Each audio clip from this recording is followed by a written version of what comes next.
There is something that, you know, you hear all the time when traders say, here's how you become a better trader.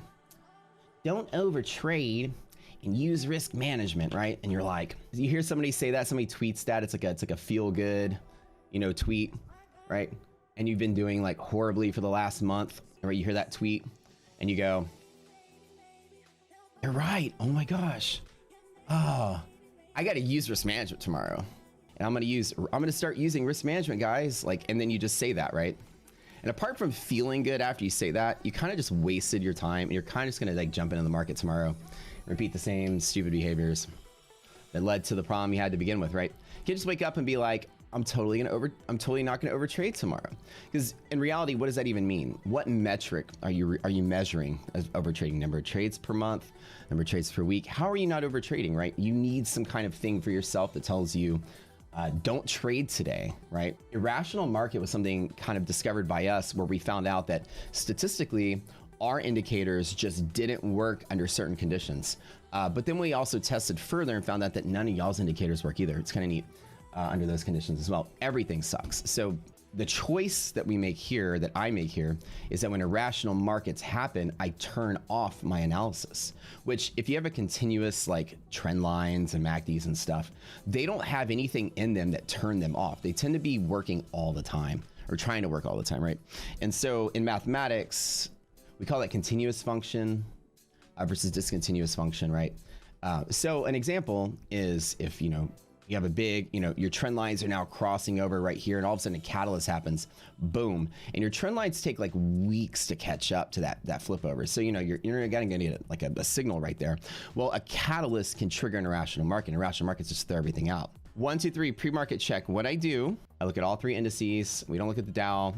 We just look at the Russell, S&P, and NASDAQ. Whichever one happens first is the one that controls the market. So none of the markets like to fall apart.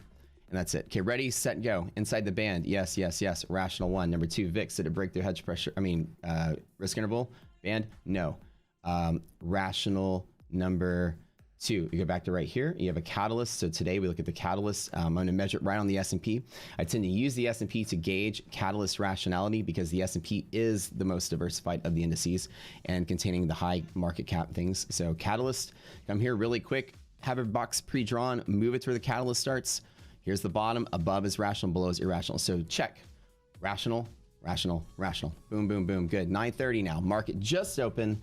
Let's run S&P, SPY right in front and center. Let's see if we've had any hedge pressure breaks, yellow or blue. Either one of them counts. Okay, so market open here, irrational, oh no, sit out. Back to here, market nice and rational, check, that's 4. Okay, UVXY.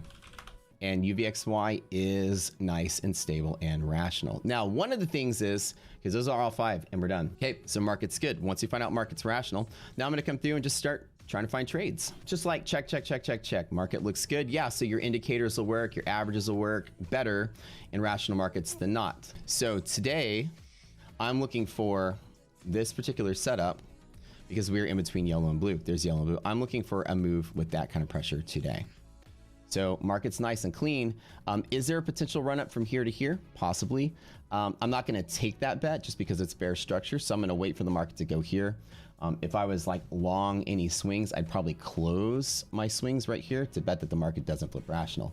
Doesn't flip on a break. If it moves up here, then I'm back to longing for the long haul. So that's how I do my analysis every morning. So SPY is looking pretty much sit out, stay out for now, as far as there is not really an easily seen trade except for hedge pressure break to the downside. Now again, this goes into irrational territory, so it's not going to be a smooth, clean run, just like that wasn't.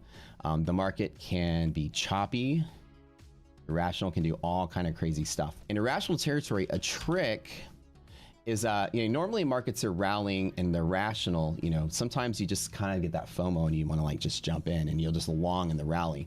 Well, I mean, you might get lucky on a long market, but if you get this like break right here and markets are irrational, one of the things you'll understand is that anytime you try to chase something on an irrational market, you're gonna get punished, especially on the short side, because the market's going to be choppy and go up and down. So the way that you need to think about this is that if the market's irrational, you're almost going to wait for a pop, like a really good one to short against. You're not going to short on directional movement.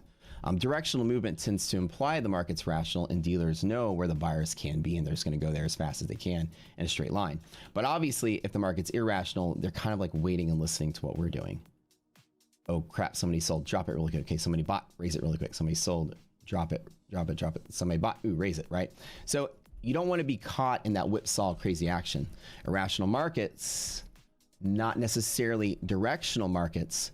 Instead, my trade on irrational market, especially if it's going to chop and whipsaw here, is to sell calls above monthly. I don't bet that the market becomes stable and goes here. Why buy puts and get your theta eaten up? Why not just sell calls outside of the band, where it's going to take a lot of work for this to go here and here, right? 2 breaks in a row, passing through liquidity pocket. That's 3 resistances in the row. So that's, to me, a better trade than chasing puts in the red. So ideally is that rational and irrational markets can dictate how I position, not necessarily just if I position or not. That's the difference, right? Rational trending markets, I will buy calls all day long. Irrational markets, I tend to believe that the market makers don't understand where liquidity is. I will sell calls above that.